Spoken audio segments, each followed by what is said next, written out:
Welcome to our first edition of Fastlane, a JCTV podcast.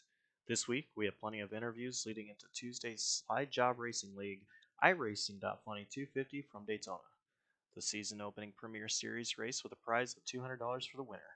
Not only that, we talked to Cameron Caldwell on the BSR and the Pits News Truck Series as a whole, as the league has now completed the second of 5 chase races after Bristol Saturday night.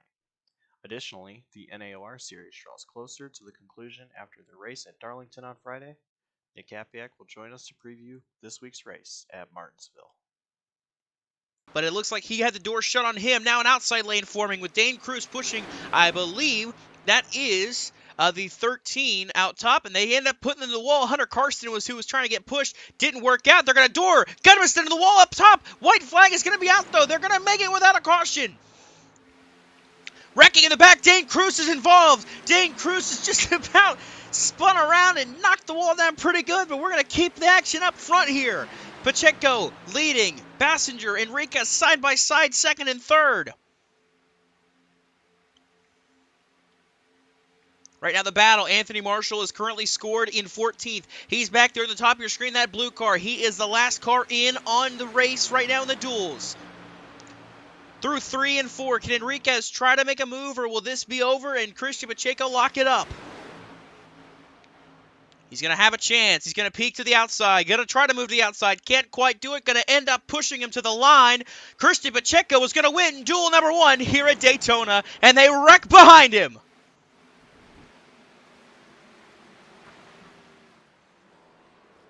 It's Justin Johnson spinning around there in the background.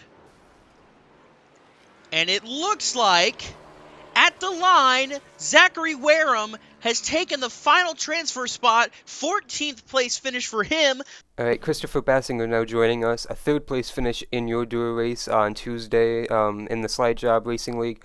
What was that finish like? You were leading the last couple laps on the outside lane. What more did you need to get that victory in a couple more spots? I felt like I needed to be a little more steady, you know. I felt like I could have had the win, but I had some of the best guys in the league behind me, you know, in Bryan and Dalton. But I didn't realize till after the race I was running a 12-to-1 steering ratio, so that kind of affected how steady I was able to keep the car on that outside line. And I feel like if I kept that steady, they were saying that we would have won, but Bryan played it safe, and instead of just pushing me while I was a little squirrely, we just were kind of content with our spots, and we were content with just finishing it off and locking ourselves in. But it was a close one. I wish I got it, but you know, it is what it is. You know, we're in. We start 7th, so we move. Absolutely. You mentioned you're content and you're in, starting 7th. What's the mindset for the 250 miler this week? Oh, geez, man. You know, it's an inside start, and I'm hoping we can stay up there the whole time. I don't want to fall back at all. I feel from past slide job races, and I know the guys that I'm racing around, that I feel like the wrecks are going to be towards the middle and the back. I don't think we're going to have too many wrecks up front where I'm going to be. So I'm hoping I could just stay up there inside line, and I can just chill for a lot of the race, man. I might get crazy and jump to the outside and maybe lead a few, but I mean, in that, you also have to remember when you're leading on the outside, you are burning so much more fuel than your teammates. And I want our pit strategy to be very similar. So I think the mindset in general is just going to be sit back, wait, and we go to work last 5 laps or so. So you mentioned that inside starting line. How risky are you going to take the early laps and try and gain some points early on the season, knowing it is a shorter season compared to how most leagues would be, but you still have a long way to go this season?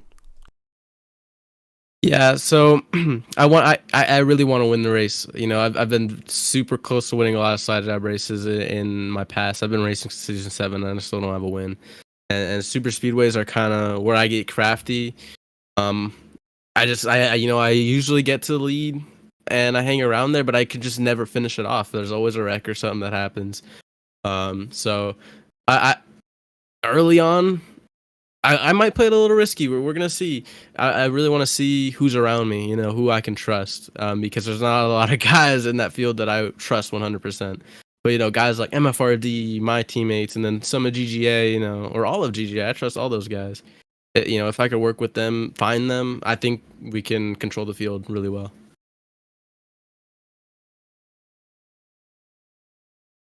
So you joined a new team this season, and by the looks of it, it has a pretty stacked lineup of drivers. How do you feel that the four of you will help each other as the season progresses? Oh, I think we're gonna be like clockwork. I'm not even gonna lie to you. I sit in calls with Ben Lacey. I could sit in him in calls for hours, and we just talk, and I learn off him. I do more of the learning. He does more of the teaching, unfortunately. But he just, he's a beast. He's a monster. And we're all learners, and we all are team drivers. We're all gonna work together. A lot of practice sessions, because we really want to excel this season.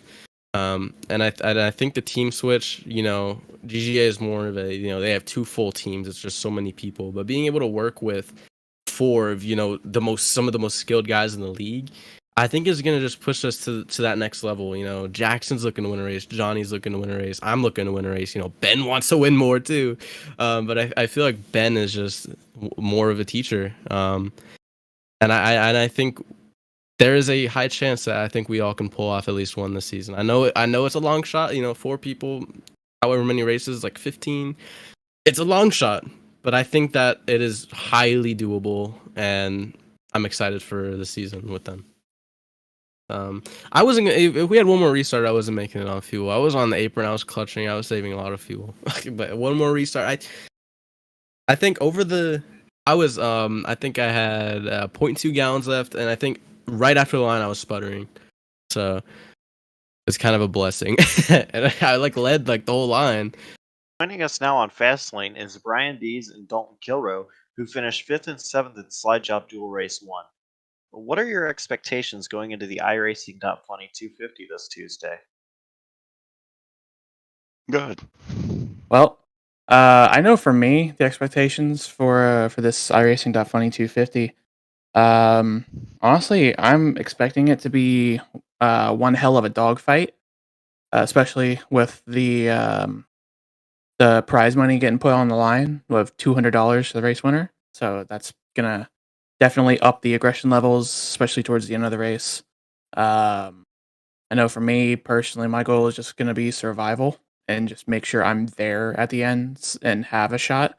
Because if you get damage early and it's engine damage and you're down on power, you're not gonna be able to do anything, even if you get all the possible damage fixed.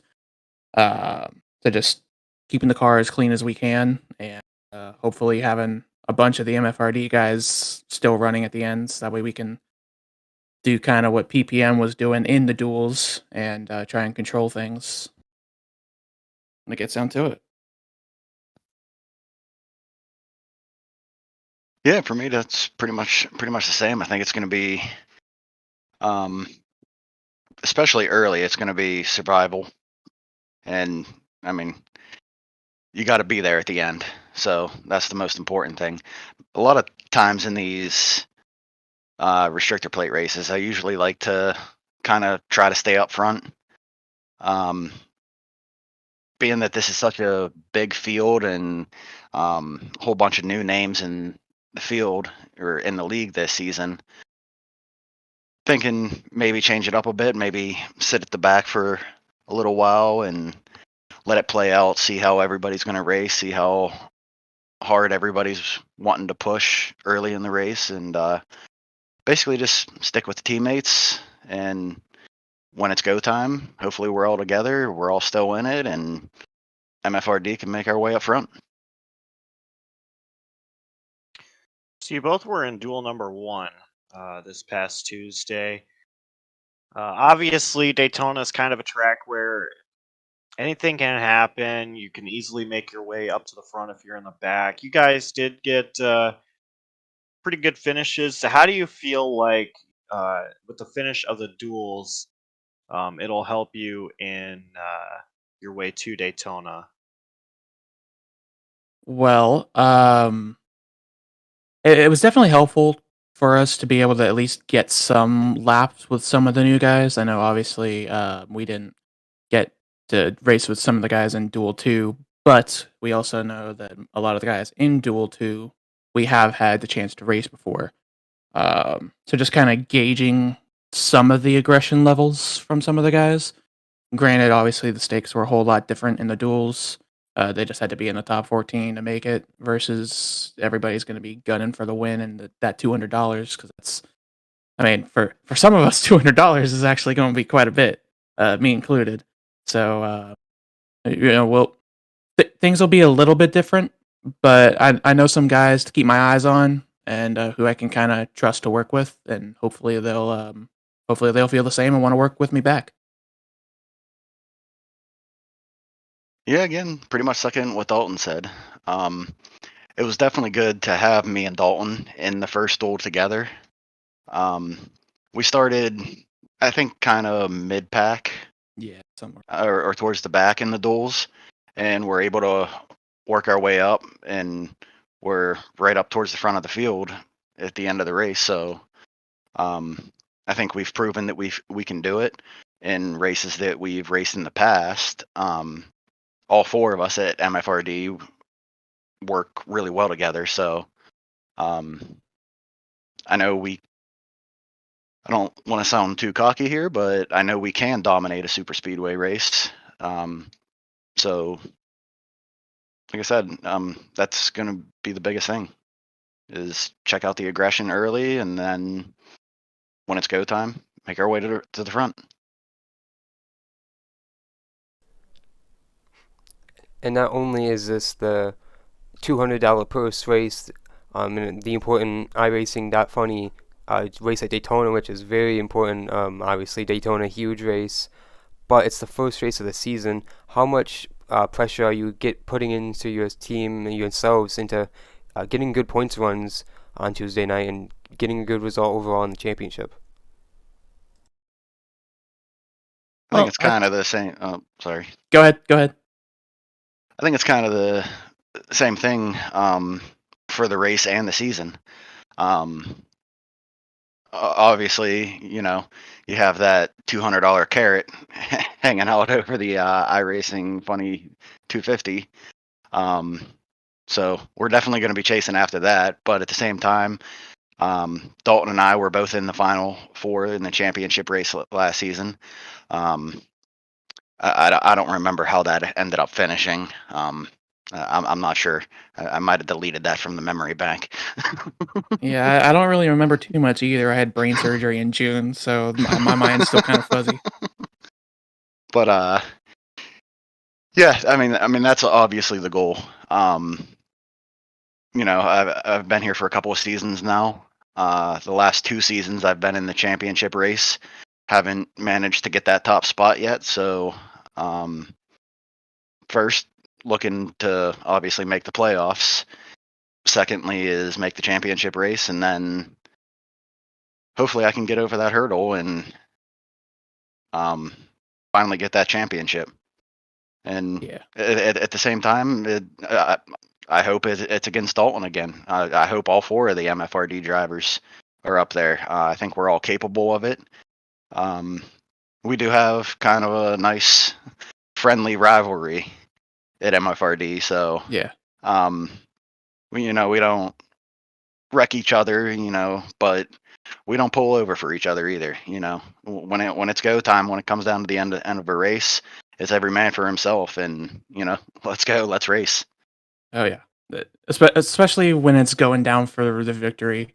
I know this is kind of going off topic, but there was one race in another league we race in where what was it? It was like the last 60 laps or something like that at Texas. It was myself, Derek Paulson, and Ty Morosco all under a blanket. Bryan, I think there was a strategy issue or something that kind of put you behind the 8 ball. But like all 4 of us were just under a blanket for those 60 laps, and it was just that was probably the most fun race we had all season, just because we were all right up there going for it. Yeah, And I think I might have sped in the pits or something, and so the other 3 were racing for the win. I was racing to try to stay on the lead lap, so that was quite a fun little moment there that we all had. But no, if we can all execute and keep the cars clean, I'm sure we'll all have really good runs.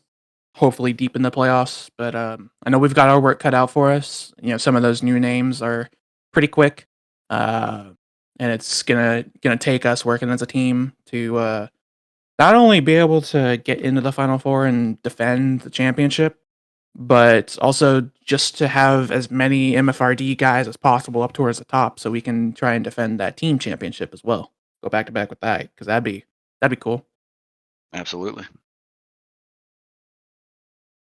So Dalton, you are now in title defense mode. Of course, just talking about defending the titles. So how do you approach the season since we're in a whole different car than what we were in last season?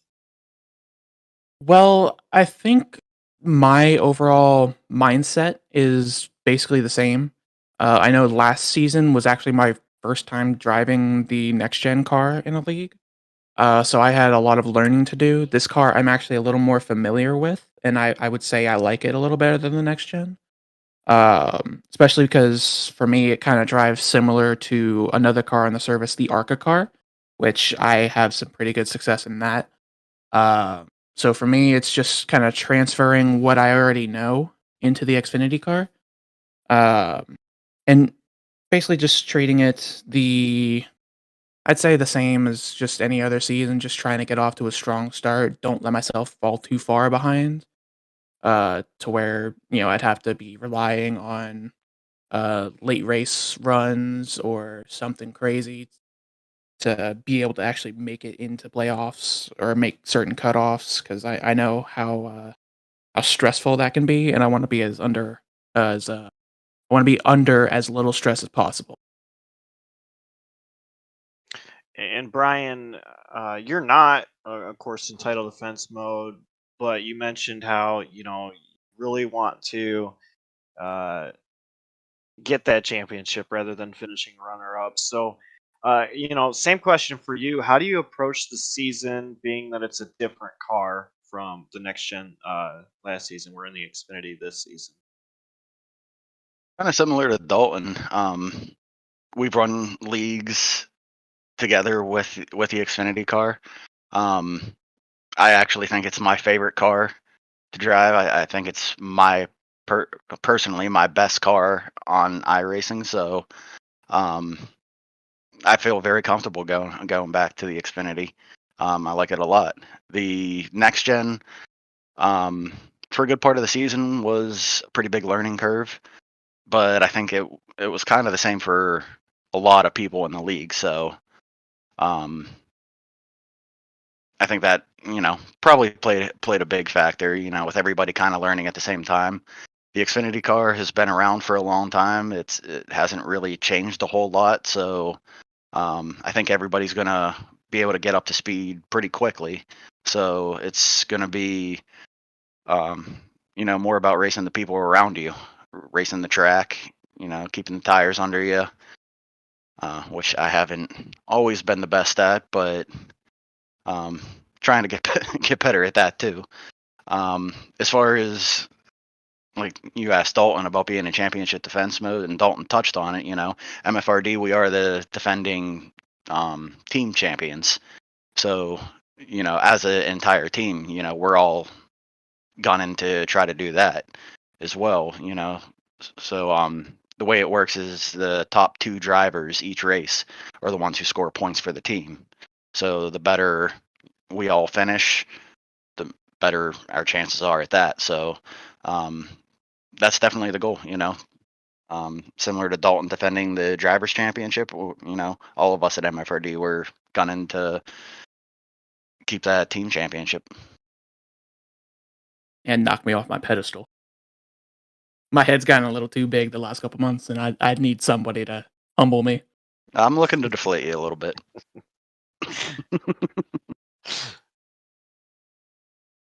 Bring it on.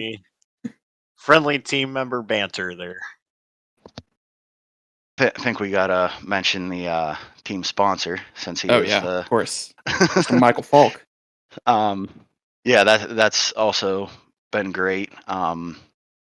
Just wanted to give a huge shout out to Michael Falk at MF Racing Designs as well. He makes the whole thing go at MFRD. So it's awesome, to have him as the team sponsor, obviously. But now this season in Slide Job to jump on as the series title sponsor, that's awesome. So we're definitely, again, looking to keep that team championship, make him proud, and let everybody know MFRD is a force. We even got our own little inter-team battle as well. We got Chevy versus Ford, which we proved last season Chevy was the way to go. Bow tie for life. Oh, yeah. Absolutely. Well, it's going to be fun to see it play out this season, guys. Yep. Yep, sure. I appreciate it.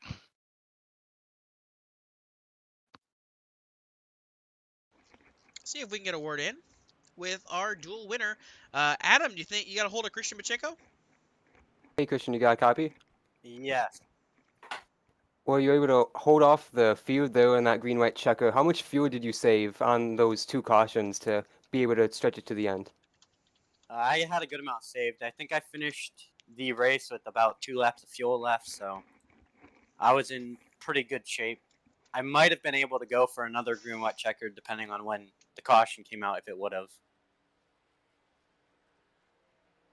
Well, you were able to make up a couple of positions there to get up in line and contend for that duel win. What was it like out there from your point of view? A lot of guys complaining about how difficult it was to pass.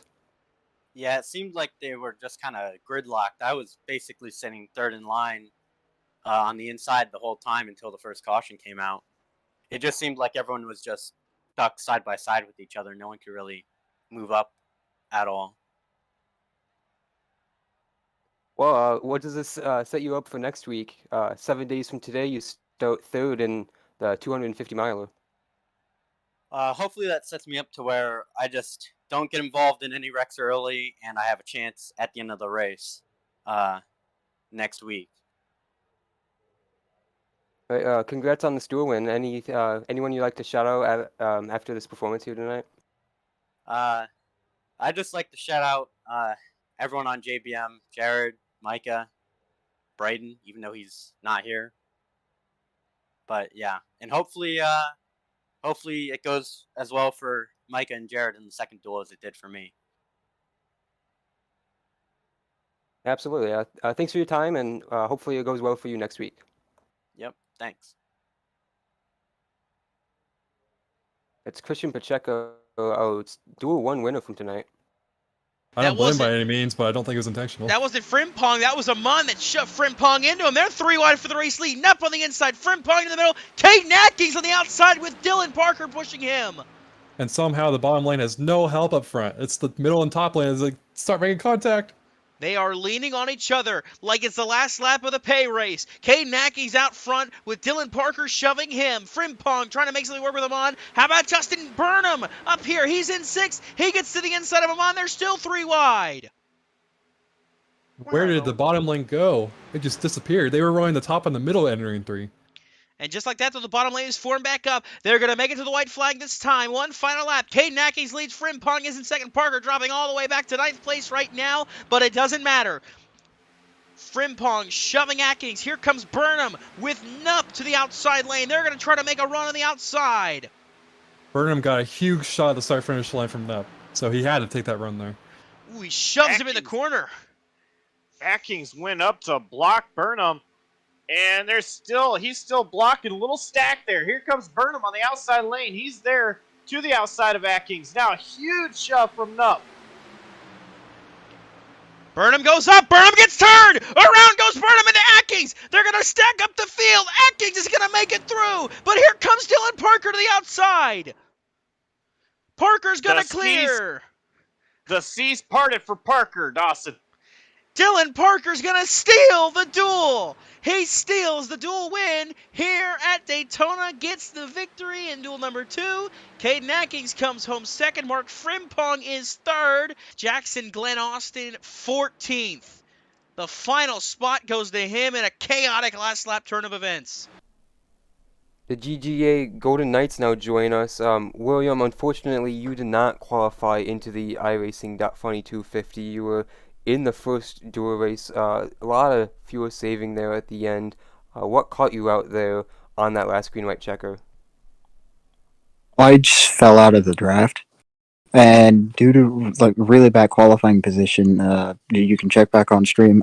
Me and the other, I'd say, third looter of PGA, we were so far back we couldn't make any moves. We were both kind of hoping a big wreck would happen or something along that line where we would be able to scoot up the order a little bit, maybe while everybody else was under green, because we both finished that race, I think, with 8 laps of fuel remaining or something along that line, because we were half throttle most of the race.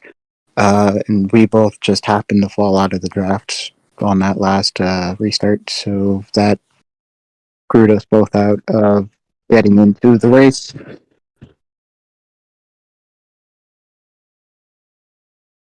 Yeah, very unfortunate on that front, and things really didn't get better in race 2. Johnathan and Justin, you both ended up wrecked together on the last lap of Duel 2.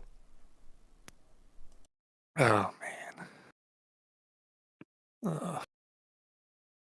Yeah, I don't know that Justin still wants to relive that, but just talking with him post race, we're gonna do things to try and make it better, try and avoid those incidents as a team. Working with our fellow team of GGA Amsoil Dynasty, just trying to do what we can to prevent those situations. Obviously, I'm very understanding of what happened at the time. Justin thought he was going for a dual win right there, and it turns out that he ends up wrecked on the last lap.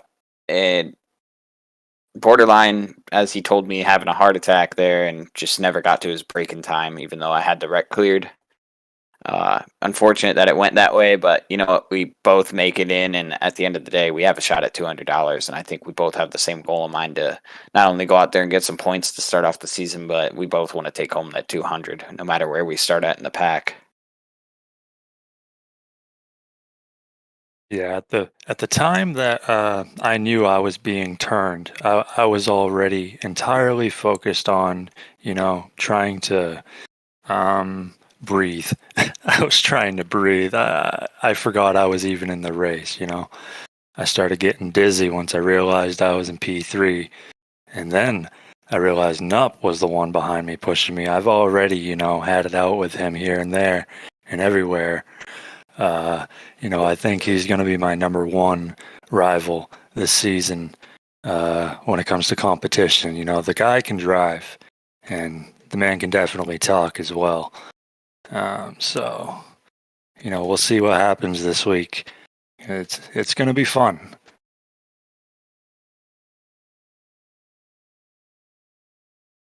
So, William, going back to you, as mentioned, you did not make the race. So, how are you going to help support Justin and Johnathan in their race on Tuesday, and to try to get one of them up to victory lane? Well, we have 9 drivers total registered for this season across 3 different teams. So we've got the 3 of us, we've got the 4 on Amsoil Dynasty, and then we have 2 on loan for React Racing, which is a peak performance team.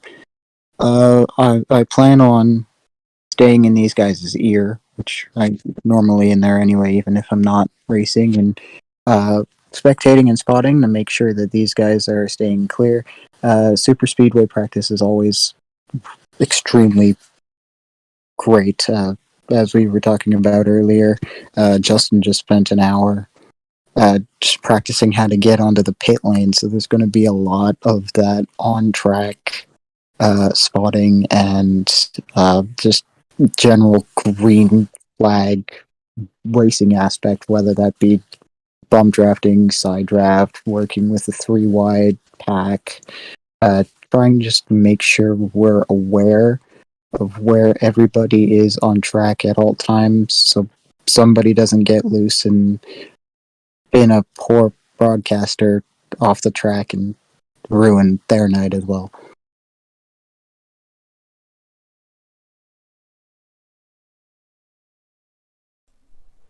Well, Jonathan and Justin, you guys kind of got 20 laps of practice last Tuesday with some new faces into Slide Job. How much valuable is that going to be into the main event here this week? Tons of new names and a lot of old faces returning, and the competition is going to be really high this year. Yeah, I've been with this league for since season 7. That was my debut in the league. I have yet to actually run a full season, and still not sure with my active duty status if I'll fully be able to run every race this season. But it is my intention as of right now to be here full time this season and finally get my full first season under my belt. And in some circumstances, you could say since I haven't ran a full season, I am considered a rookie this season, and I could possibly run for a title of Rookie of the Year.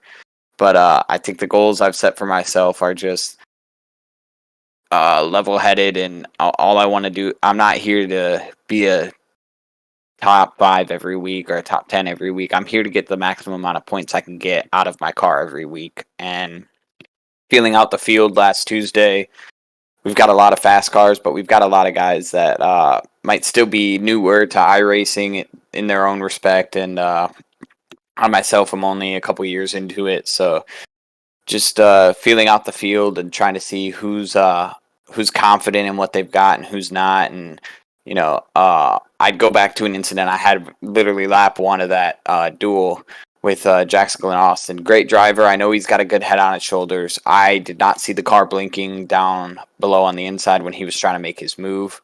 And we were already I was nosed into his rear bumper, and I had someone right behind me. So when he scrubbed off, I think it was like 5 miles an hour to make it to the inside, without taking out that blinking car, I actually ended up just getting bottlenecked with the whole field right there. And that's the kind of stuff that you've just got to feel out.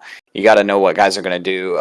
Me personally, I've got a private spotter in my ear who tells me whenever there's a car blinking, just don't react, let it play out how it's going to play out. And so I did exactly that. I spaced out when the car was blinking, and I thought I was going to push Jaxon to the lead at that point. And like I said, just experience comes and goes, but feeling out who's got what experience and how you're going to be able to work with them throughout the season is important, especially even in that 20 laps right there. You got teammates, but you also got to know that sometimes you're not going to be able to link up with your teammates, and you got to find your friends wherever you can find them. Yeah, and what John said goes the same for me. My debut with SJRL was season 7. I had 6 starts, 2 DNFs. So you can very well consider me a rookie as well.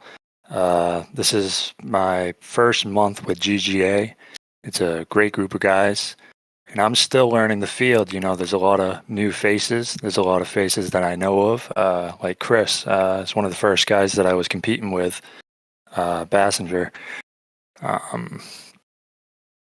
Overall, I got like 200 laps of practice already in the past 2 days at Daytona, so I'm feeling confident about this race and the rest of the season as well. My real life experience, this is not comparable to what we do here on iRacing. Short track, Oxford Speedway. It's like it's a circle. It's a constant circle. You never stop turning there. So it's definitely different, being behind the wheel of something strapped to a table. But, I'm happy to be a part of this team. And like I said, it's a great group of guys. John, I'm sorry again. I can't be any more sorry for what happened there. It's just these things happen in racing, especially with, my diagnosis really kicks me sometimes.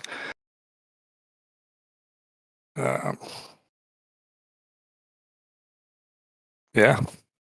So I have a question, and it kind of goes with what Adam was asking there. Talking about kind of having 20 laps of practice with at least half the field. So you had those 20 laps of racing conditions. We are in a different car than what it was last season, of course, transitioning from the next gen to the Xfinity car. So drive's a little bit different on the plate tracks. So is there anything that you learned from actually having that 20 lap race to how you may make some moves happen in the actual event, the iRacing.Funny 250 this Tuesday, whether it be how the car drafts, side drafts, what kind of runs you can get, anything that you were able to learn from that race that you think will be beneficial to uh, the big one coming up. Well, for me personally, I didn't really make any big side drafting type of moves, but I have driven this car. Like I said, I've been here since season 7. So season 7, season 8 were both Xfinity seasons. Obviously, last season 9 was the next gen. But this car has a really decent draft package. I won't say it's good. It's decent. It really, if you get any bit of aero damage, which is what I was dealing with after the lap 1 incident in the 20 lapper, it's going to be tough for you to keep up. And I remember going back and watching the broadcast and seeing how many people I held up on the outside line because I was just stuck out there. And I remember Robert Lukens was trying to push me, and we just weren't going anywhere because I have so much aero damage. But I can suck up to a car with aero damage when they're in front of me. And that's what really allowed me to stay in the race. And then we had that midway caution that took out a bunch of the field, and I was able to come down pit road, fix my damage, and right back in the race. The aero damage wasn't affecting me anymore. So the car is very resilient. Maybe not as resilient as the next gen cars can be, but the car is very resilient, and the side drafting is a big play if you know what you're doing with it. I believe I remember seeing maybe it was the 6 of Paulson or maybe the 1 of Marasco. They both run similar paint schemes from the MFRD camp. But one of them was making the outside work solo by themselves because when you side draft a car, sometimes that can take so much air off their car and it creates a gap between them and the car in front of them, and that's how you can make passes on the outside. But really, if you want to jump outside in these cars, like, you got to commit to it right away and you got to have a plan and have your head on straight because these cars, they're very temperamental sometimes too. If you make the move too late, you might end up spinning back around into the pack. If you make it too early, you might just go all the way to the back of the field. So it's a very strategic type of car. It is loose at most any track that you go to on cold tires. And once you heat the tires up, it's tighter than any car you've ever driven. So it's not just Daytona, but the entire schedule this season. You got to be on top of your game and know what the car is going to do throughout the run. And I think practicing before the race, practicing even in the days coming to the race is going to pay a big benefactor to the guys that want to run up front and compete for a championship this season. And I hope to be one of those guys, but there's a lot of good names out here in this league. And with us expanding as far as we have, it's going to be tough to even just, if we keep getting these amount of cars show up, it's going to be tough to even make the races. Well, this car, I actually I ran season 7. I did not run season 9, so I don't know anything about how the next gen drives. This car, it seems like the air is flying around the sides versus, going over the top. I mean, obviously there's some going over the top. I wasn't finding much kick at Daytona when you're tail drafting, but when I'm looking out that window, I got the headset on, and I got 6 inches of space or so between me and the car next to me. That's when you really can make the move on the outside, and I love making the outside passes. When there was about 8 to go in that duel race, I had a little pocket opened up on the inside. I think it was like 3 laps to go. That pocket opened up on the inside. There was plenty of room for me, and I just figured I don't know who it was that was ahead of me, but I figured I'd push him up and get down there, and it was one of the greatest moves I've ever made in SJRL. See, I don't really have the skill to put down, but you know, these things just come to me. I'm like, hey, there's a gap right there. I'm going to go for it. You know, and sometimes it works in your favor, and then sometimes you lose it. But more or less, I just need to keep practicing and run with a pack of guys, and definitely, you know, 40 cars. If we run that every race, I'm going to have a pack of guys to work with, and you know, learn how everybody drives. Adding on to what Justin said, I joined midway through season 9, so I do have a little bit of experience with the next gen car. Obviously, none of what I learned during the duels is going to apply to me next week, but it can apply to me at Talladega, and I'm not. There's two things I am not. I am not an oval racer, and I am not an iRacer. I started my sim racing career on Forza Motorsport 7, of all things, and I still avidly play that to this day, on top of Forza Horizon 5. And I'm a road racer. We finished as a team the Daytona 24 Hours on iRacing recently. We're putting in 2 cars to the Bathurst 12 Hour, so that's been my main focus. But when it comes to the Xfinity car compared to the next gen, I find it's a lot similar to your GT4 type of machinery. A lot more road based, cold tires, leaving pit exit. It will spin up the longer you're on your tires. The hotter they are, the tighter the car gets, the more unpredictable it gets. But the tighter it gets also allows you to start making those riskier moves that you may have not thought possible. There was one that I was considering majority of the last half of Duel 1, between Marshall, Ball, and Barnes. A little pocket had opened up in between the 16 and the 11 car, and I was in Carrick's ear, and I was like, dude, do I pull this 3 wide and try making a train down just to see if we can pull anything and move up? I voted against it.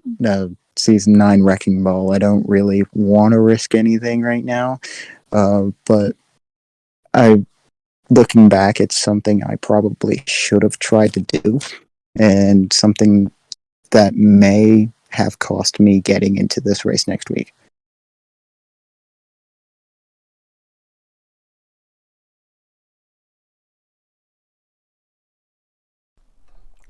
While moving forward, though, William, got Chicagoland the week after.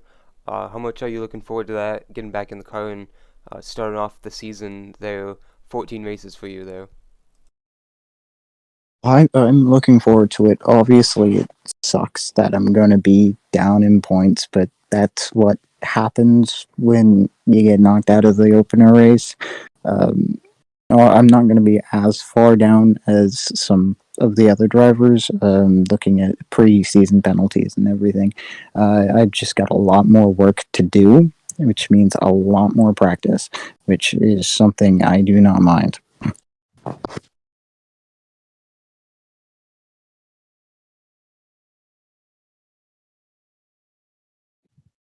Yeah, I think. Go ahead, John. I was just gonna say it's a tough track, but it's a track that I myself have found myself very comfortable at in this type of car.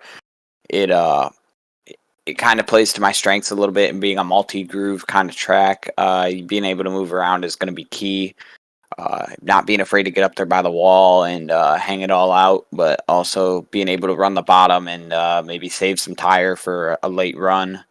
You never know what can happen at those kind of tracks. But it's a good track. It always provides good racing. I never really have been at any Wreckfest at Chicagoland, and I'm really looking forward to it. I just hope that, as I've mentioned off the air to Josh Coppernoll and Adam plenty of times, I don't have what it takes to qualify with some of these guys, and I'm much better at race pace. I pick up during a race. I save tire. I do what I can to build myself throughout the race instead of just focusing on laying down a hot lap at qualifying. So I'm hoping that that racing strategy plays into my strengths and that we get those long green flag runs, and that my spotter and I can keep working out all the bugs that we have. Most of it's on the driver because my spotter's been doing this for a long time, and I just have those things that I tend to do when I'm by myself that I'm not used to doing when I have a spotter. So we're working it out, and hopefully just with Chicagoland being the track that it is, we can work out a good race strategy and hopefully come out of there with a solid top 10 or top 5.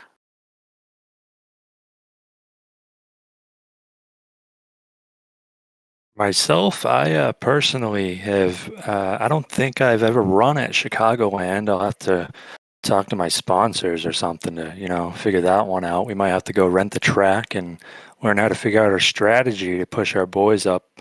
Especially Will. I want to make sure I can find a way to push him up, front to get some points to compensate for what we lost this week. Not having him this Tuesday. So I have no idea what to expect from Chicagoland next week, to be honest. I guess we'll just have to play it out one lap at a time and see how she goes. I think just real quick before these guys probably bring up anything else I want to talk about, I think we owe our thank yous to the team or the organizations that do sponsor our team. Obviously, we just took on the Guardian name, so we appreciate everyone who has backed that. Amsoil, CTR, all the people that we put on our race cars every week. I myself also put you guys in JCTV on my car because Josh Coppernoll offers me the opportunity to have a stage to be on and portray to other drivers and show other drivers' talents on JCTV. And also on my car, I put the United States Marine Corps. Obviously, I'm enlisted, and I really probably couldn't afford a racing simulator without the job that I do. So that is the main reason that I put my job on the car. Just to add to sponsors, Burnham Motorsport Design, an up-and-coming brand new livery studio on iRacing. Gotta give a shout out to him, man. He's been hooking us up. Me, McGill, Thorpe, Marshall. We're running some of the best schemes that GGA has run in the 3-year history of our team. And it is thanks to the man in the 74 car. So I cannot thank Justin enough for the work he's been putting in the month he's been with us. And on top of that, you've got Zach Wareham as well, working on liveries. He's done his own. He's done Justin's. He did one for Justin. He's done one for John. And he's done a couple for me as well. And thanking my own personal tech, Logitech. I run a G920 with an H pattern shifter. Their stuff is some of the most reliable stuff that I've used. And Nova Scotia Community College for giving me a stage to run College Gate Esports. Not many people know that, but yeah, on 2 teams, Guardian and the NSCC Esports team. And again, adding on to John, you guys here, because without you guys, we have no way of being shown in a professional manner. So we thank you guys. Guess I'd like to follow along with that. I'd like to thank GGA for putting the CTR and the AMSOIL on my car, as well as my personal sponsors, Burnham's Trucking. We're hauling cars from Maine to Florida, as well as Pool Brothers Paving for sponsoring me, my steering wheel, and the rig. Everything I work with here, it's not professional level gear, but it's something. I got the TMX ripped the old wheel off and put a NASCAR 3-bolt 70 mil on it from Simpson. Other than that, thank you for the shout out, Will. I appreciate that. We're up and coming, just like you said, and we're only getting better and better by the day. I just did a factory reset on my computer, so I actually lost everything, and I'm starting fresh again. But hey, the skill's right here in my mind, so that's what we get to work with, right? Exactly.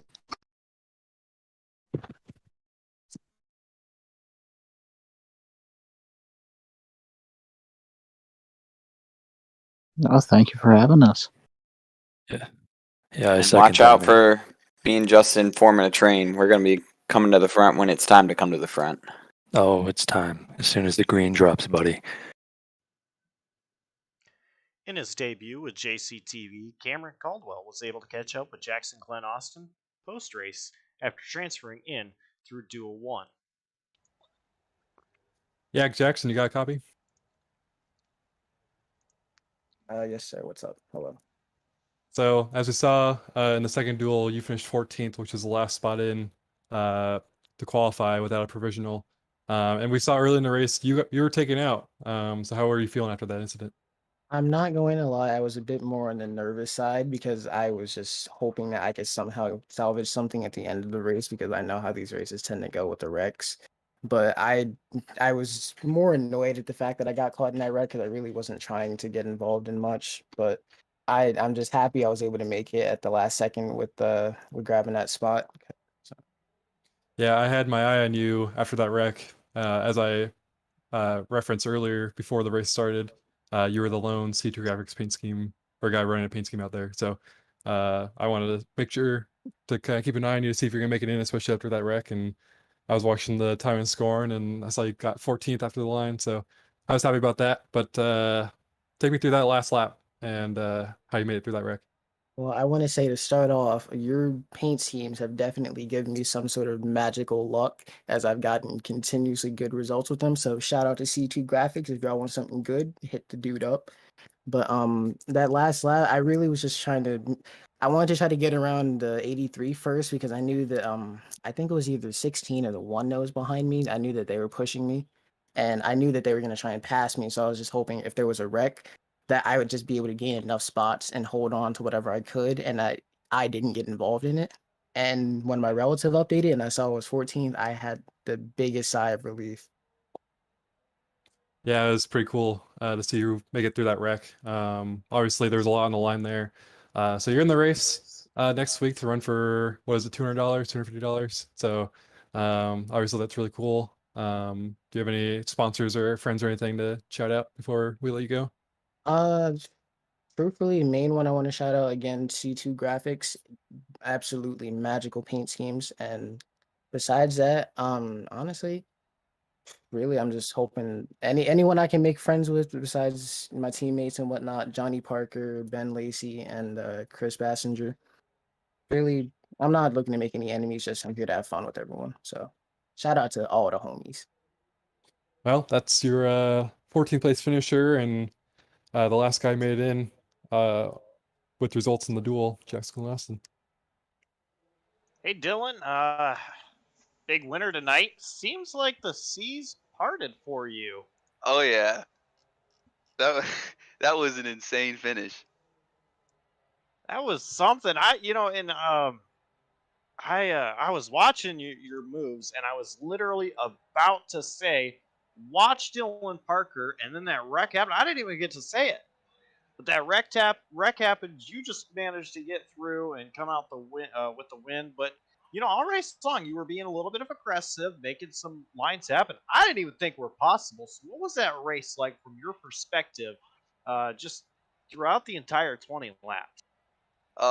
Well, everyone else was kind of playing it safe to a degree. I got the champions provisional, so I wasn't that stressed about it making the race. But I used to not like play racing, but I love it now because I just find it fun, and so I was just having fun making moves. That's generally not made much anymore. This is like the old version of the play racing that we had in 2018 when I used to race a lot. So I just enjoy doing it a lot, and in that last lap, was definitely the most fun. I'll give it that. I thought I was out of it even then because I had just lost all my momentum. I was like 10th, I think, coming to the last lap, and then just a combination of building a run, putting it in the right place, and getting really lucky with not getting caught up in the wreck was just pretty much what happened. And really happy. I got $5 richer, so it's a win-win. It is really hard to win one of these, but we look to next week where there is another one that is a lot more laps than this one tonight. You'll be starting in 4th place. So what is the strategy going into that one? Is it, take it easy? Whereas tonight, you mentioned that you were in it no matter what. Next week, it's the actual thing. It's all or nothing where you start your season at. So what is kind of the game plan leading into next week, having this race already out of the way? Next week, I'm going to be starting really close to my plate racing buddy, Dane Cruz. We always work really well together on the plate races, so we're probably just going to play it safe for most of the race, but toward the end, if we survive, if everything goes right, definitely expect to see me and Dane together up toward the front because we love doing play races together, and he's my Ricky Bobby. So, just be looking forward to that little shake and bake here and there. All right. Well, who gets it done for you? Who do you have to thank tonight? I just like to thank Peak Performance Motorsports, Noah, for making this league happen. It's taken a step in the right direction in the last few months. It's really fun again. I'd like to thank you guys for doing an awesome broadcast, and Kate Nat King's Dane Cruz. Those are the OGs, the homies. So got to thank them, and I think that's pretty much it. All right. Well, congrats on the win. We'll see you next week when we kick off the season for the First Points event. All right. Thank you. And that was Dylan Parker, driver the number 3, winner of tonight's dual race number 2. Fastlane, a JCTV podcast, is sponsored by FACES, the National Craniofacial Association. Khirfan is hustling. 8 laps to go. Within a second now, Khirfan is coming for the race lead. Dalton Kelly has a chance of getting up to 4th at the most if these guys start to run out of fuel here. But here comes a pass for the lead. Alex Khirfan diving to the inside, going to try to make a move on Parker. Into turn 1, Khirfan to the inside. Parker going to try and hold it on the outside. Oh, it's going to get close here off the corner. They're going to give each other plenty of room, plenty of respect amongst these drivers, battling cleanly for the race win here. Khirfan to the inside. Parker going to try to run the outside. Can't quite do it. He's going to arc it down to the bottom. Alex Khirfan has taken the race lead away from Johnathan Parker here with just 5 laps to go.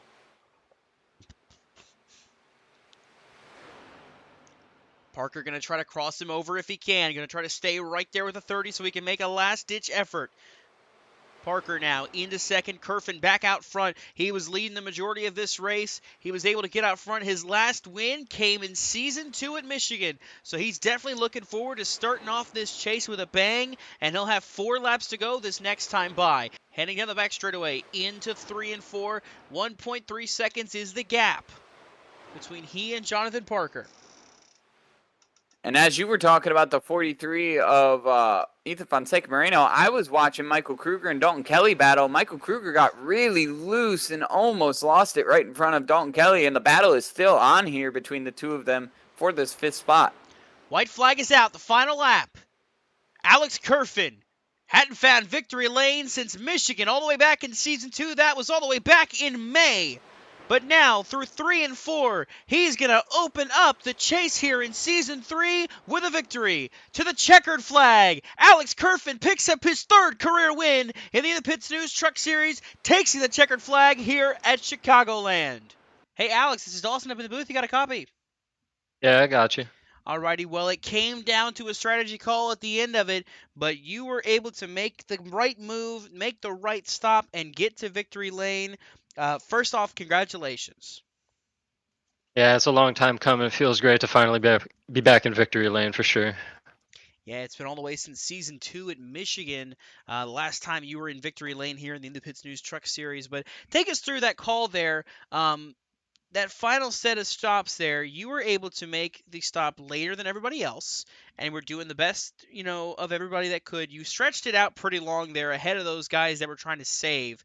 What was going through your mind? Did you think maybe they had a chance to try and make it to the end, or were you not concerned about the 62 and everybody behind him? So, when the caution came out shortly after our stage 1 restart, I noticed that our fuel run was only going to make it to about lap 99-ish, and I knew that we're going to have to make another stop at that point, even if we tried our best at saving. So I decided that I was going to split it right there and then, try to get the jump on Parker and get some position on him, and getting out in front in the clean air definitely was the difference today. It was a huge difference. Being in that dirty air, you're destroying your right front tire. You're using it up so hard. Very hard to pass in the dirty air. And when I was finally able to get past Parker there at the end, I felt the difference. I was able to sail away and noticed that he was probably struggling a little bit with his tires at that point, but the dirty air definitely didn't help. But yeah, that strategy call is definitely probably what won me the race today.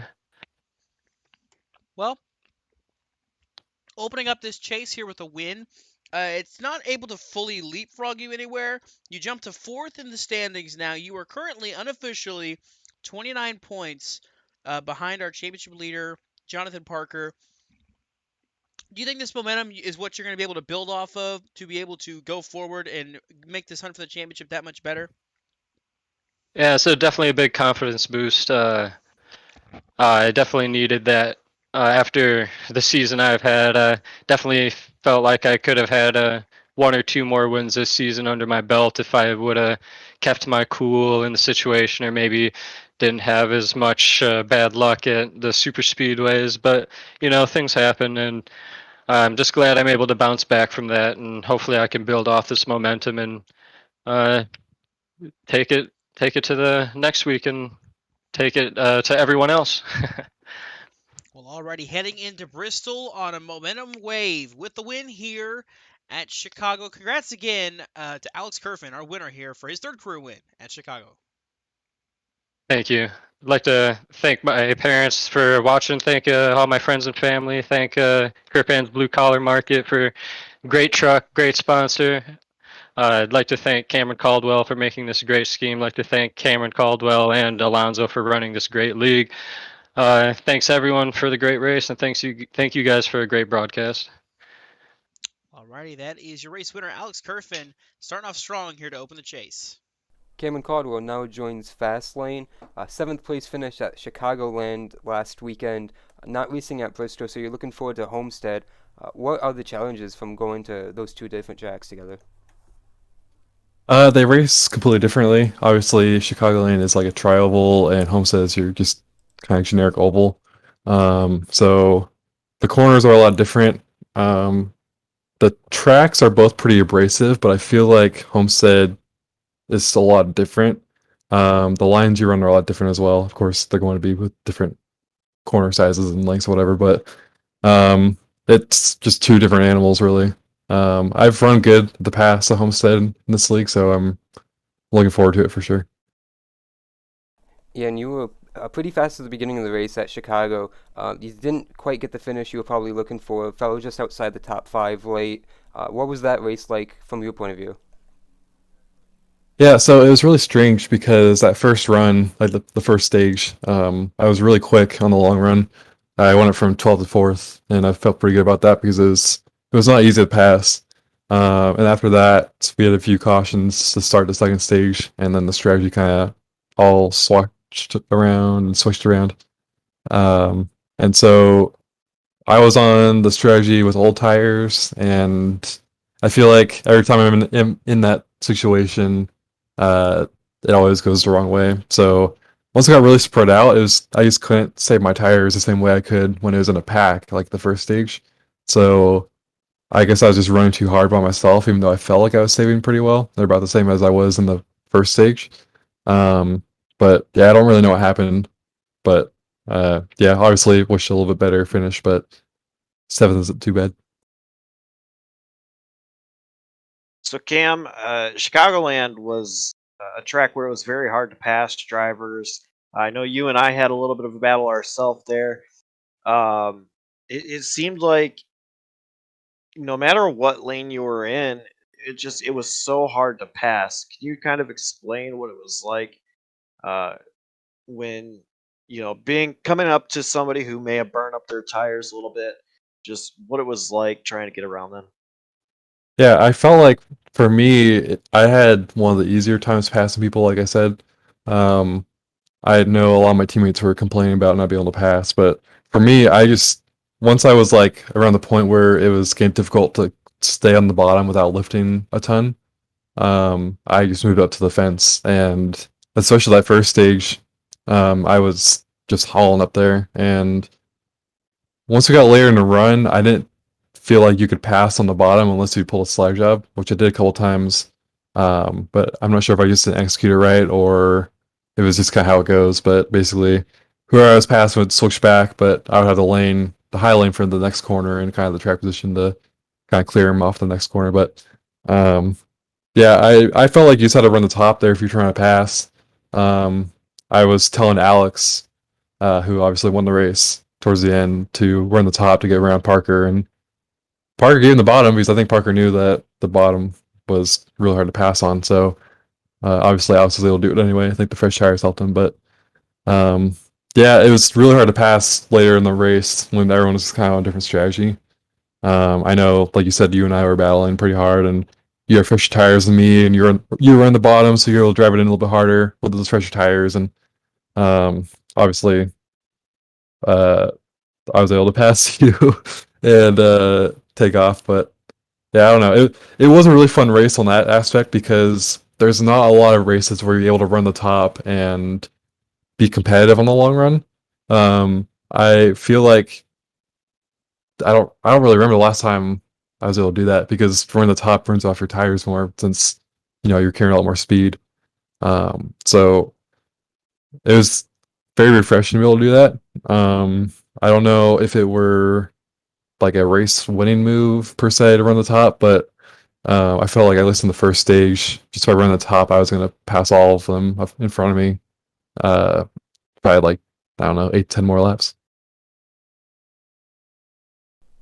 Well, Cameron, obviously you're not competing in the chase this season, something we've seen you do in both prior seasons. What is the dynamic on the racetrack, racing against not only teammates, but everyone else racing for a title there at Chicagoland the other night? I feel like for me, the dynamic doesn't really change. Obviously, they got a lot on the line, but on the other side, I don't. I just go out there and have fun and go for wins. So I'm still racing hard. I don't have a history of getting into incidents generally, so I don't feel like I have to like back off. I think I'm a smart racer to the point where I can sense where if I drive it in too hard, I'm going to slide up, so I know when to lift or something. But yeah, I felt like that was probably the least amount of pressure I've had like for a while in the league because I'm not racing the chase, and we had the dash or cash going on, but I took myself out of that because I would feel a little strange taking money as a league owner, even though I'm not the one putting it up. But so I have no pressure from any situation, so I just go out there and have a good time. But I think that could change later on, like in a couple weeks, where the races. Of course, Chicagoland mattered for the chasers, but it matters a little bit more when we get to like say Homestead and Martinsville, where um, you need to get any points you can, and I don't want to be in the way, but I'm not one to pull over either. So I think we could see some interesting situations arise.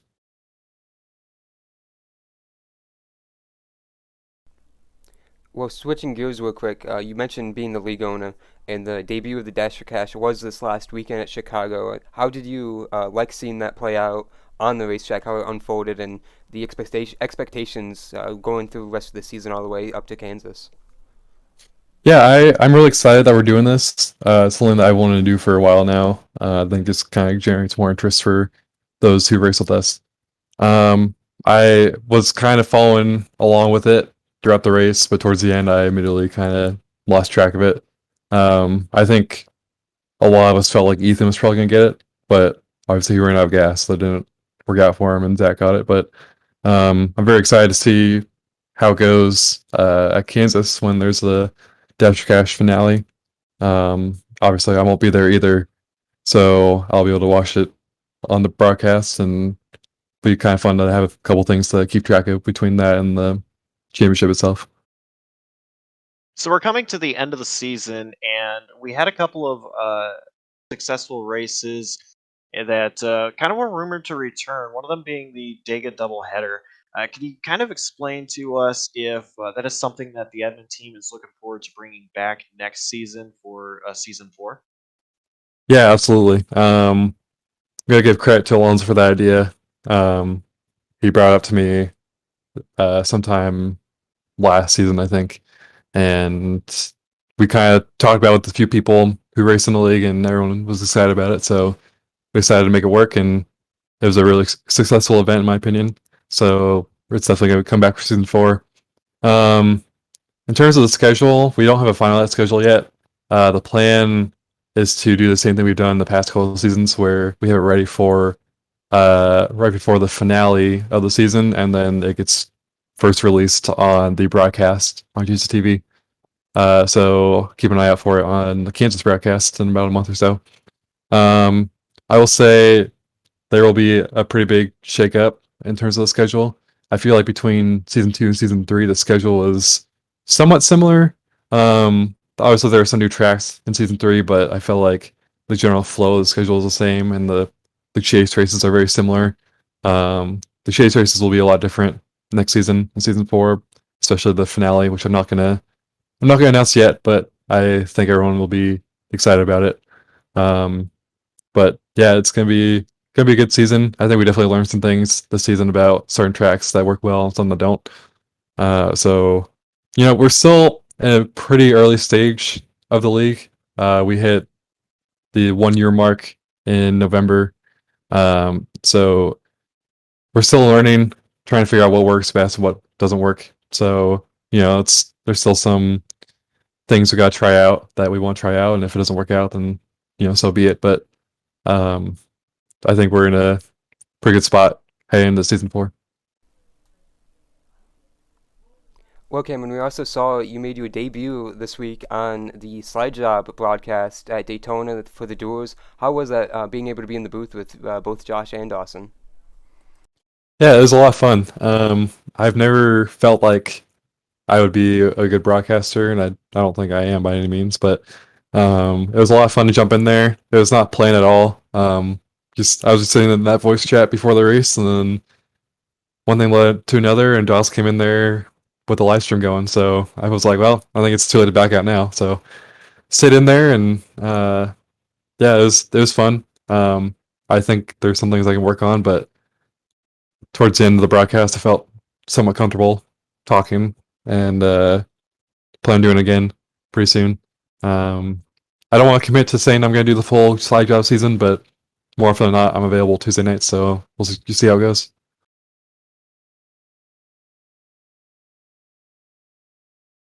What do you think from your on-track experience do you think can translate over to helping you in future broadcasts? Well, I think I bring a different perspective because both you and Dawson, you guys commentate like commentators, and I'm coming there as that like driver analyst. Dawson said like a Kurt Busch type role. I feel like that's like perfect for me.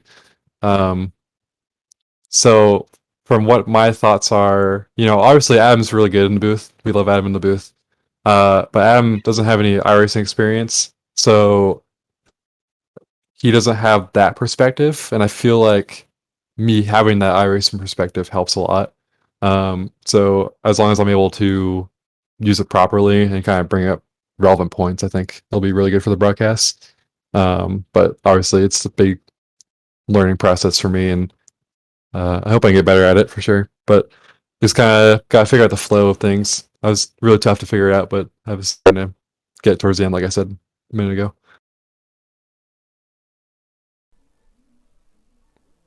So going back a couple weeks ago, you were able to pick up your first win on the season.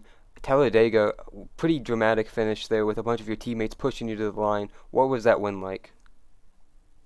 Yeah, it was pretty cool. I think I mentioned in my interview that race. I never thought I would want to play a race in this league, but obviously got one there. I didn't really feel like I was ever in position to win the race, but there were a couple of wrecks in the last lap, and I just took any run I could get, and obviously came down to the photo finish, but they'll beat McCorkle to the line, and yeah, it was definitely one of the highlights of my season so far. I haven't had many, but yeah, it was a nice confidence booster of sorts because it's like it's not a normal oval, but it's still an oval, and I haven't won on an oval since season 1, so it's nice that I felt like I could do it again. And there's obviously been some races this season where I felt like I was in contention, but it didn't work out. So it's nice to have a win on the season, not go winless for sure. Yeah, overall that night at Talladega was pretty strong for you. You mentioned not really being in position. You led just the one lap in both races we had in the Talladega double, but you were able to get top 2 finishes in both of those. Yeah, the second one is really funny because I think the timing of everything worked out against me to the point where I had no shot to win. Because I was starting line on the top, and we had Khirfan leading, and then David behind him in front of me. And then Khirfan doored someone, and then the wreck started. And right before that happened, I had checked up a little bit to not run into David because you don't want to push the pusher. And from that little lift, that completely killed any run I would be able to get on him. So just the timing of that just kind of killed any chance I had for the win for that one. But obviously, you go into a doubleheader at a plate track, you just hope to survive, let alone finish top 5, let alone finish top 2. So obviously, really great night. The competitor in me wishes I had a better chance in the second one, but obviously got it done for Rays/Vortex in both races, and on the season we swept all the plate tracks, which is really cool. So that was kind of an accomplishment we had in mind. So I was glad I was a small part in that.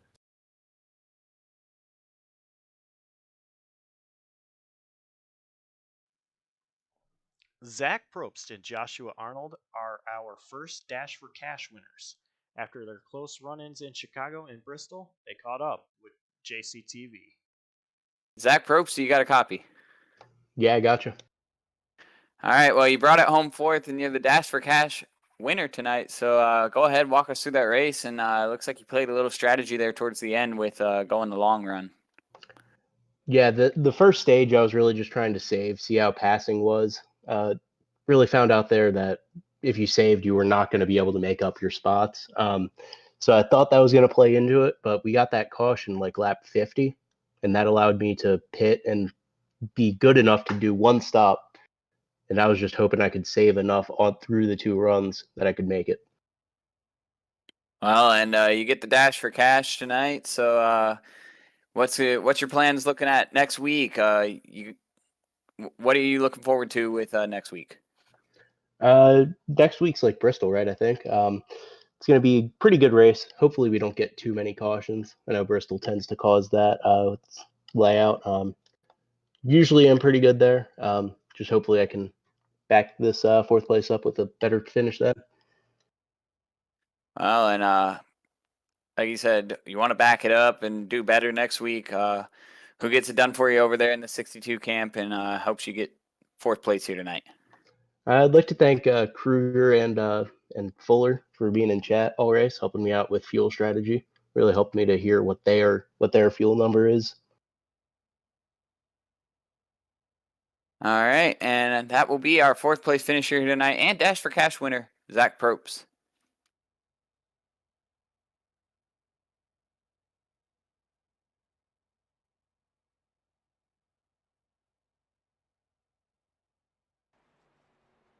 And with that, I believe Adam has caught up with our 2nd place finisher and our Dash for Cash winner, Josh Arnold. Adam? Yeah, Dash for Cash winner Josh. What was that last restart like racing a couple guys there for the not only the win but the Dash for Cash?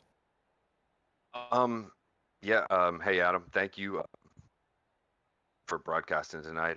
No, I just excited to be. This is my first booth appearance, in the Saturday Night League. So just really excited to be here talking to you. I tried to stay behind the leader there because I timed it perfectly the last time. And then this time, the second time, I thought as soon as I see a flicker, I'm gonna go again.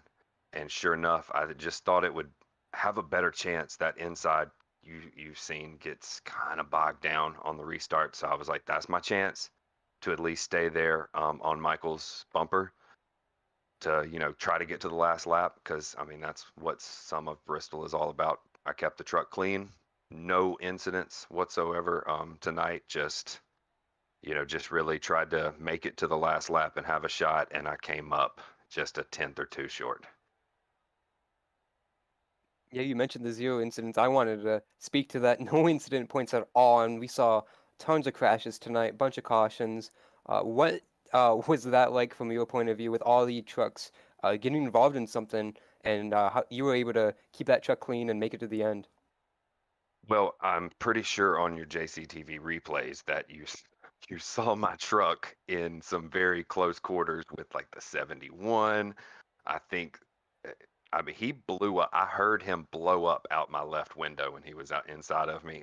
And then there was a few other incidents that were right there beside me or something I missed. I ended up missing Michael Krueger, and saved him. I went way low down there to try to get past him on that one kind of big one. But then the front stretch, when it just like the seas parted, I come around there and there's Johnathan sideways, looking like a mellow yellow can, because I was real thirsty at that point too. So, but then I ended up missing him, and just, I mean, Bristol, you've got to make it past halfway. And you saw halfway there was only just like a few cautions left because less drivers, less, crinkled trucks on the racetrack. But then it kind of settled down, and that's when you go out and try to win it. And that's what we try to do.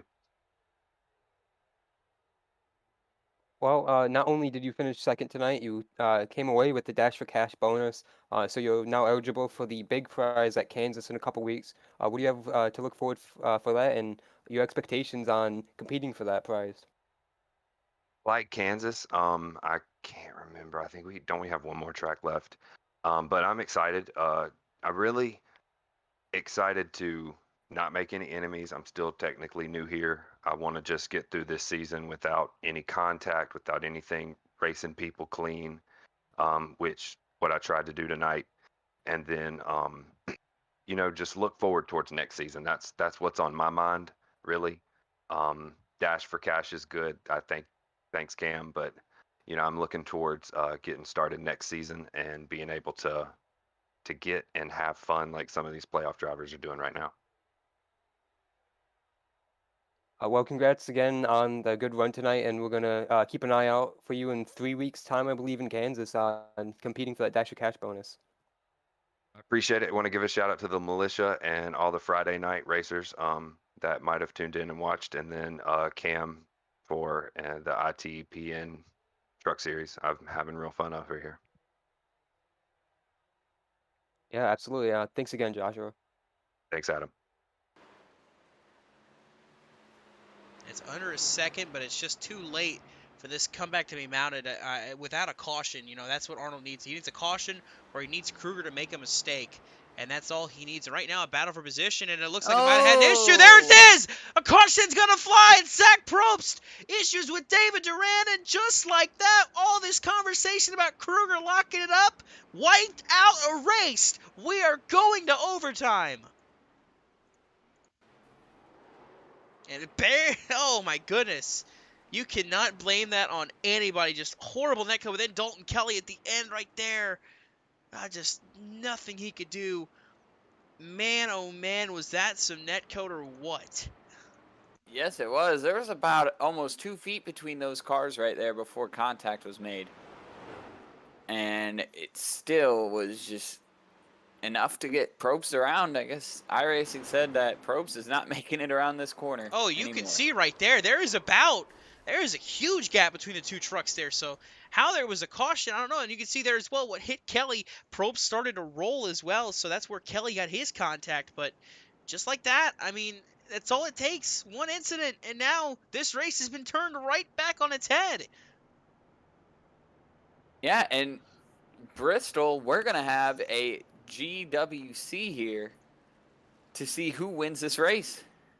As we see, it looks like Nathan Fuller is going to come down pit road.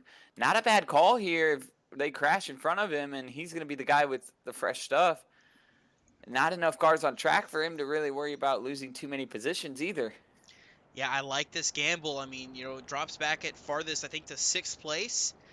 Brett Bennett is 5th. David Duran 4th. Johnathan Parker is 3rd. Josh Arnold is 2nd. So Arnold right now currently sits as the Dash for Cash winner, but he's got Brett Bennett behind him in 5th that has a shot to swing at it. But how about this as well?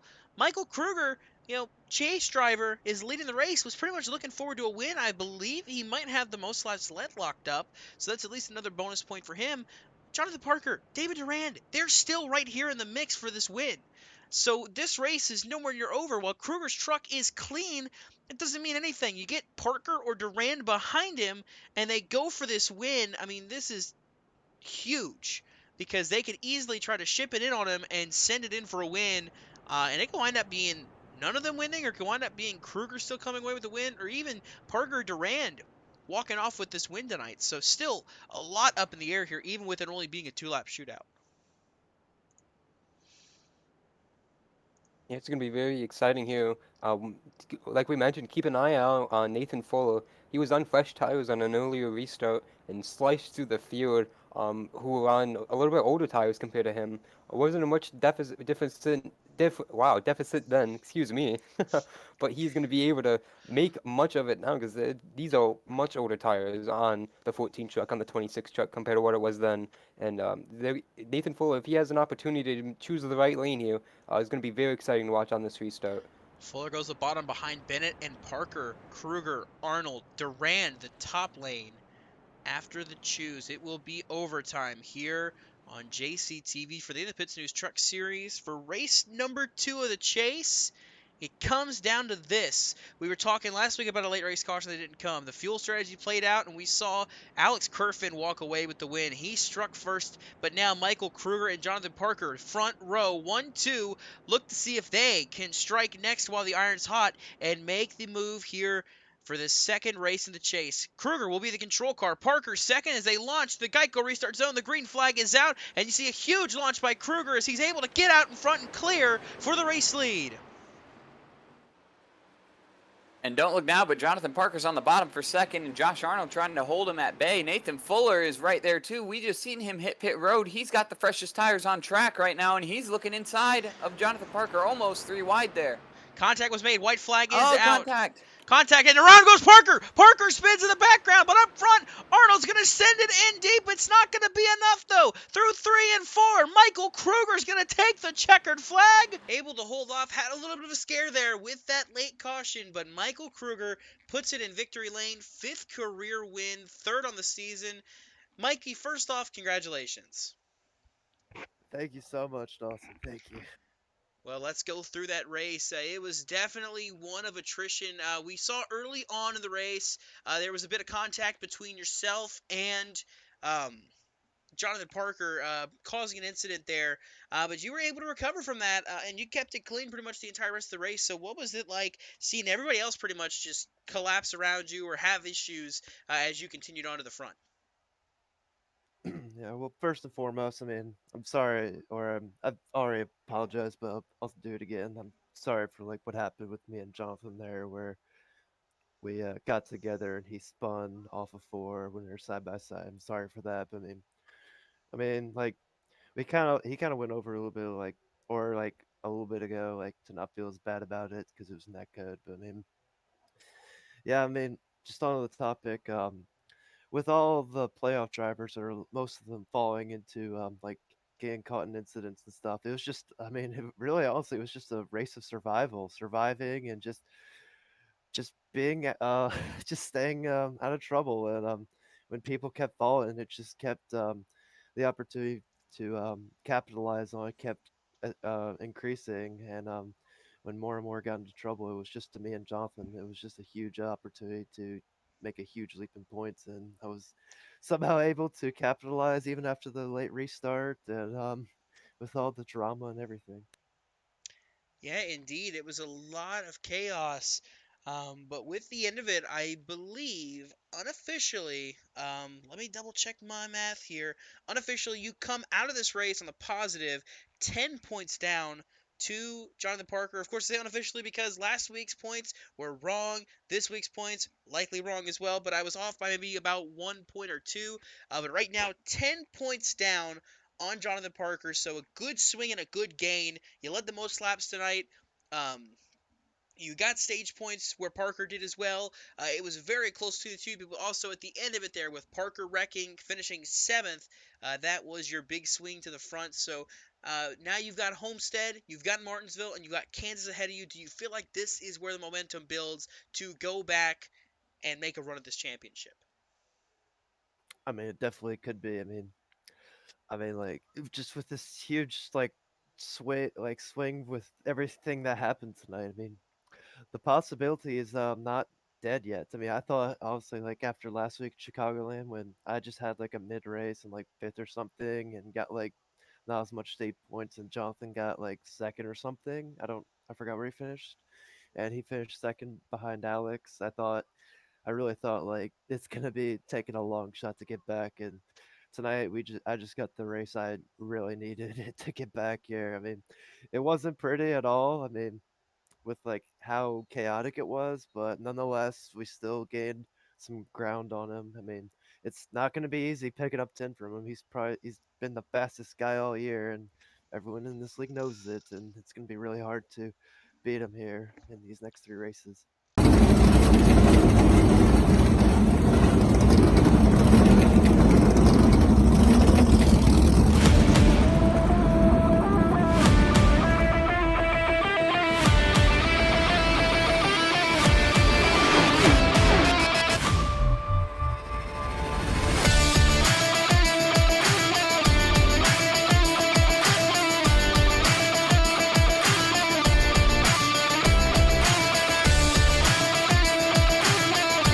Flag in the air. We are underway here at Talladega. Already.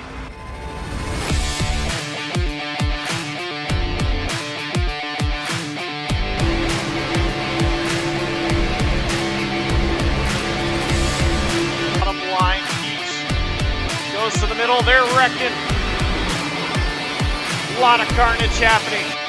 It's going to be Race close. is still on They're up front. wrecking for the win. It's going to be Casey Wygen, I think. If he gets there, it will be Oh Casey my Wygen. goodness!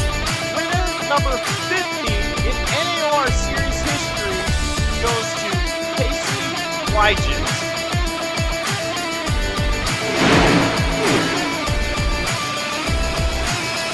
Green flag is going to be in the air. We're underway here at Talladega. Chase McGuire.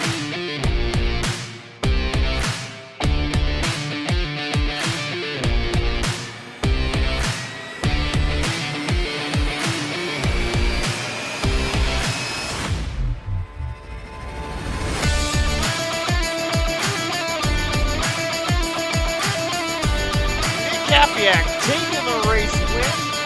Hawkins P2.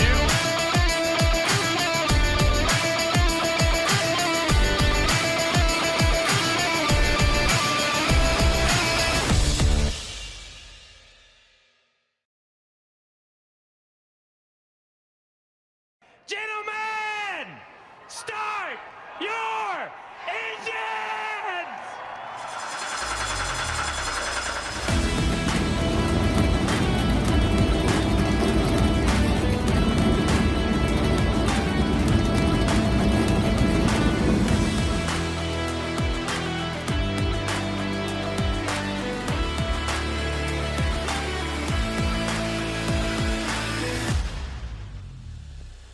Waving green flag is in the air. We are underway here from Darlington.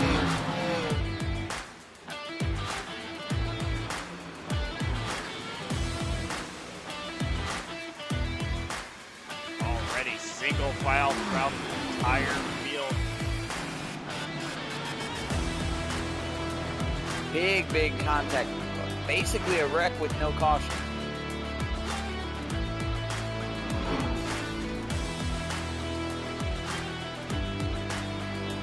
And green flag is waving.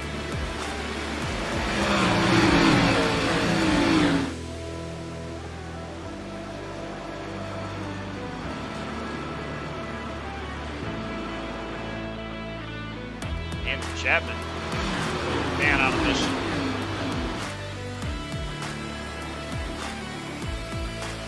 These three are under a blanket.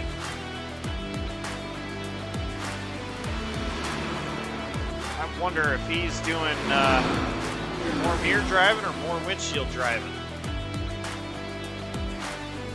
Green flag pit stop's happening here a little bit sooner than I expected. Oh, Nick Hapiak might get a penalty there. Off turn 4 at the line. Get it, JD. Race winner here at Darlington Raceway. Kenny, you got the Southern 500! Good job, Kenny. Hell yeah, buddy.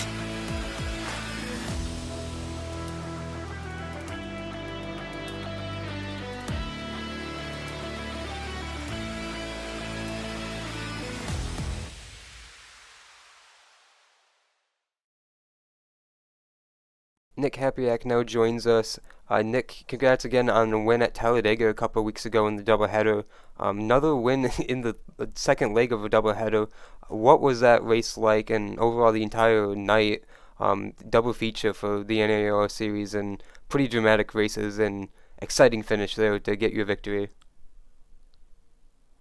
It was very interesting. To be honest with you, I thought going into that race, it's a restrictor plate. You're always expecting a lot of cautions, a lot of trouble, aggressive driving, a lot of times right from the start. And it was aggressive. We were 3 wide, I think, for the majority of the entirety of both races. But I was very, very happy with how those races went. Even though we did have the big ones on the last lap of both races. Just the fact that everybody was able to hold together, be that tight, pushing on each other, and go virtually problem-free was the biggest thing for me of the night. The win was great, but I'll always take a win for sure. But just the fact that everybody did so good as a group really blew me away. That was really great to be a part of that. We have a few races left in the season, and they're all different types of tracks. We visit Martinsville next week, the short paper clip, then head to Charlotte and finish off the season at Michigan. So 3 different tracks. They all race totally different. How are you looking forward to these races, and what ones do you have circled as you think would be a track where you feel like it is going to be a good performer for you? To be honest with you, definitely it would be Martinsville. Last season when we were there, I had a great run going. I think we did 250 laps that night, and I led. It was like 220 of them, and unfortunately, with like 20 to go, some lap cars tangled up on the backstretch, and I got involved in it. But the high brake, flat racetracks always seem to, I guess you call it, tickle my fancy, I guess. For whatever reason, they just really fit my drive style. I really think that Martinsville is going to be the one that's going to be the strongest for me. Number 2 would probably be Michigan. Not so much that I'm that great there, but it's a home track, so you always want to try and go out and perform for the home crowd. But those are the ones that are going to be a little trickier because you get the draft, and it's hard to sometimes break away. Where I feel like the short track kind of lets everybody spread out, and then the fastest guys seem to rise to the top, and I'm hoping to be one of those guys on that particular weekend for sure.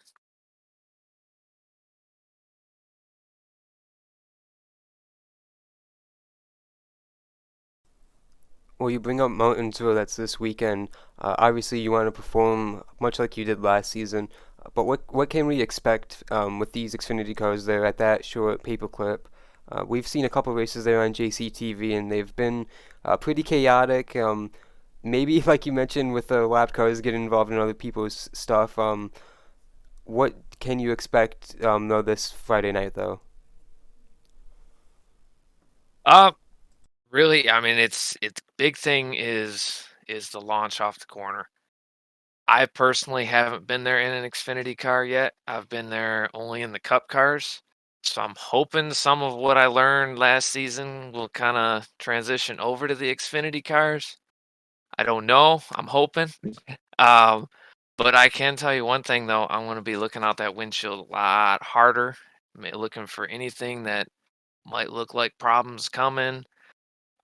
Stay prepared. It's going to be tight. Everybody's going to have their different breaking points. You got to watch that mirror just as much as you're watching out the front. And yeah, I'm definitely expecting some chaotic moments for sure. I mean, it's got tight corners, tight racing, side by side, gets a lot of door banging. It's fun. It's stressful, but I mean, if you can get to the checkered first, it's all worth it and makes it that much more fun. But I'm ready. I'm excited. Well, another thing about your season so far in NAOR is you have jumped up to third in the point standings after the last couple of races. Obviously, you're pretty far back from Chris Wright, but we do have a couple double points races to end the season. Are you thinking of moving any higher, or what are your overall thoughts on where you're at on the overall standings in the season?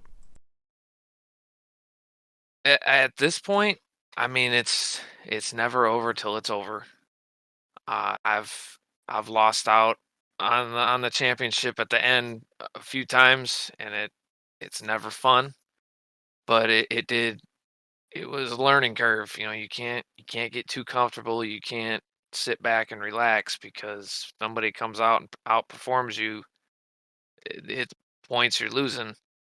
But at the same time, he's got a very good lead. He is a very fast driver. I mean, I got two fast drivers in front of me in points right now with him and Josh Arnold. And it's gonna be if I'm able to get to him in points, it's gonna be very, very, very hard. And I feel like I'm gonna need some help with him getting involved in incidents, things like that. I don't want to see that. I feel like he's performed the best out of everybody so far this season, and with his finishes and his points, he's the deserving guy right now. But at the same time, I mean, I'm kind of regretting the fact that I missed those couple of races earlier in the season. I feel like I should be a little bit closer to him at points, tighten that battle up a little bit. That'd be a lot of fun. But at this point in the season, I'm here to have fun, go out there, win some races, maybe get lucky and get up to them. But I don't know if I can make up that many points in that short amount of time, to be honest with you. But I'm gonna definitely give it a shot, though. I'm gonna try. So I want to talk about NAOR as a whole. This is the 12th season NAOR has been around. You are a three-time champion and have 59 wins. Your three championships came across three different platforms or titles, if you will. NASCAR 15, you were the Season 2 champion. And then NASCAR Heat 3, you were the Season 8 champion. And you're the defending champion right now on the first one on iRacing. So, three championships, 59 wins. What do you want? What is your goal? Like, where do you want to be at when you're ready to hang up the steering wheel?